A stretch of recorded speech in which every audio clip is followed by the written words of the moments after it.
एक बड़ा चम्मच डाल लें देसी घी। एक बड़ा चम्मच बेसन डाल के धीमी गैस पे भून लें।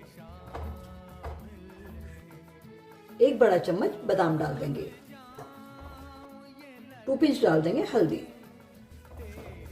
1 गिलास डालेंगे दूध और लगातार चलाते रहेंगे। केसर डाल देंगे,